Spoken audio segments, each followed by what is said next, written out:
Station एक ऐसा station है जहां आधी रात के बाद अचानक एक ट्रेन आकर रुकती है।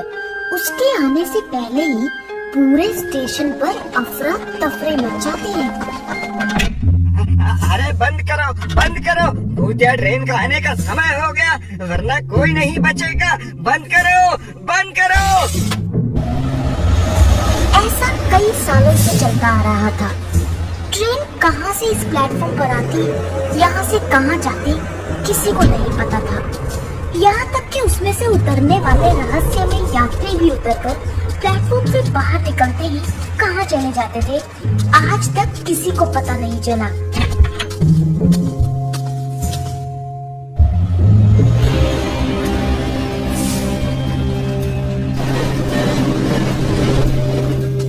ऐसे ही एक रात जब ट्रेन आने वाली होती है, सभी की तरह टिकट विंडो वाला जैसे ही विंडो बंद करना चाहता है, अचानक एक आदमी आकर उसमें हाथ घुसाता है। अरे विंडो मत बंद करो भाई, मुझे जो ट्रेन सबसे पहले आएगी उसका टिकट देना। अबे मरना है क्या? अभी जो ट्रेन आएगी ना वो कहीं नहीं जाएगी।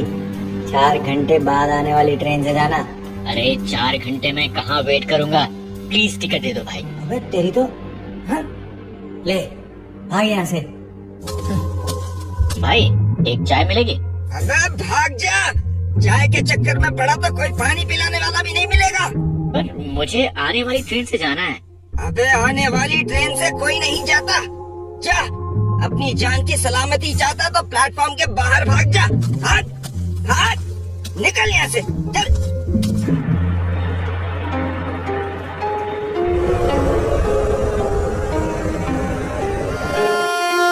अरे ट्रेन तो हॉर्न दे रही है, तो क्या टिकट वाला झूठ बोल रहा था कि ट्रेन कहीं नहीं जाती? इन यात्रियों से पूछता हूँ। सारे यात्री कहाँ हैं? अरे ट्रेन तो जा रही है, मुझे तो अगले स्टेशन तक ही जाना है, और ये ट्रेन यहाँ से अगले स्टेशन तक तो जाएगी।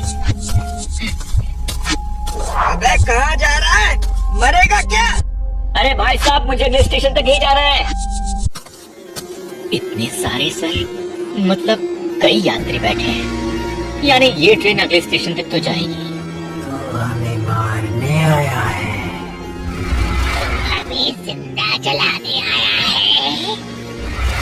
नहीं तो हमारा कुछ नहीं बिगाड़ सकता। हमारे भगवान हमारे साथ हैं। हम नहीं, तू मरेगा, तू।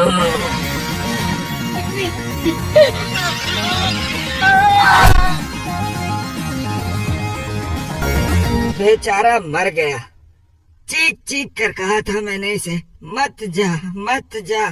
टिकट कटाने आया था तो मैंने तो मना कर दिया था। हमने स्टेशन मास्टर की बहुत इज्जत कर ली। जब से ये रहस्यमयी ट्रेन चालू हुई है, ये 8वीं मौत है। अब तो स्टेशन मास्टर को बताना ही पड़ेगा, आखिर उनकी हरी झंडी देने के बाद भी ये ट्रेन क्यों चलती है, कहां से आती है, कहां जाती है, और इसमें से उतरने वाले यात्री कौन हैं जो उतरने के बाद एकदम से गायब हो जाते हैं। अरे मैं कैसे बता सकता हूँ? मैं भी तो तुम लोगों की तरह डर के मारे अपने ऑफिस में दुबक जाता हूँ। झूठ मत बोलिए, आप आकर हरी झंडी दिखाते हैं तभी ट्रेन स्टार्ट होती है। साफ साफ बताओ। इंस्पेक्टर, ये मत भूलो कि मैं स्टेशन मास्टर हूँ, इस पूरे स्टेशन का मालिक। मुझ पर इल्जाम लगाने के जुर्म में मैं तुम्हें स्टेशन से ट्रांसफर करवा सकता हूँ। आइए, इधर आइए, ये देखिए। ऐसा कैसे हो सकता है? ये सब मैं ही कर रहा हूँ और मुझे ही नहीं पता। जब किसी से कुछ नहीं होता तो लोगों की सलाह पर स्टेशन मास्टर एक तांत्रिक को बुलाते हैं और उसे पूरी ट्रेन के आने और जाने तक की सारी गतिविधियों की सीसीटीवी फुटेज दिखाते हैं। सुनकर वो कहता है, बच्चा, ये कोई भूतिया चक्कर लगता है। उसी के सम्मोहन में स्टेशन मास्टर साहब जाकर हरी झंडी दिखाते हैं, इसलिए इन्हें कुछ याद नहीं रहता। चिंता मत करो, आज आने दो उस ट्रेन को, मैं उस ट्रेन में जाऊंगा। और रात होते ही ट्रेन के आने के टाइम पर सभी हमेशा की तरह दुबक जाते हैं। तांत्रिक भी एक जगह छुपा सब देखता है। तभी ट्रेन आती है, रुकती है हमेशा वाले यात्री उतरते हैं, बाहर निकल जाते हैं। तभी स्टेशन मास्टर नींद में चलते से आकर हरी झंडी दिखाते हैं। हॉर्न देती हुई ट्रेन जैसे ही चालू होती है, तांत्रिक भागता हुआ आता है और ट्रेन में चढ़ जाता है। तो हमें मारने आया है। हमें जिंदा जलाने आया है। हमारे मंदिर के भगवान का दुश्मन तांत्रिक बनकर आया है और हमारे साथ हमारे भगवान हैं। आशपुरा का मंदिर हम बनाकर ही रहेंगे।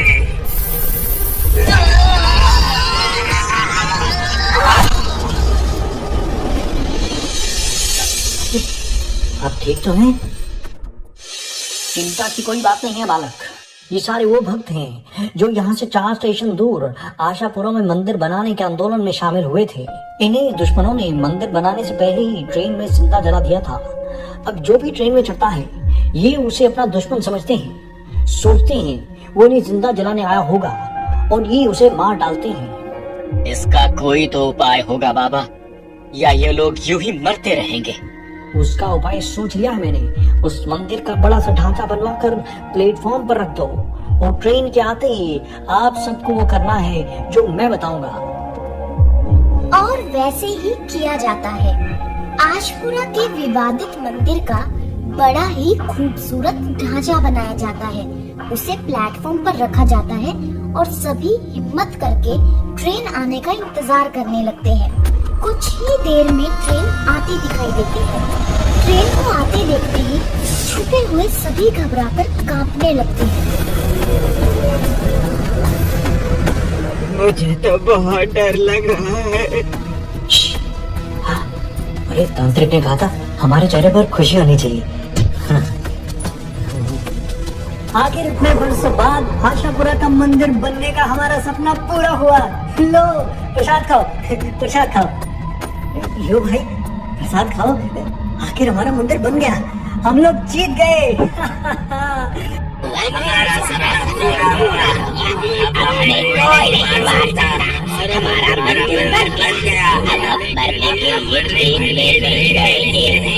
मंदिर के लिए आंदोलन करने की चलो चलो।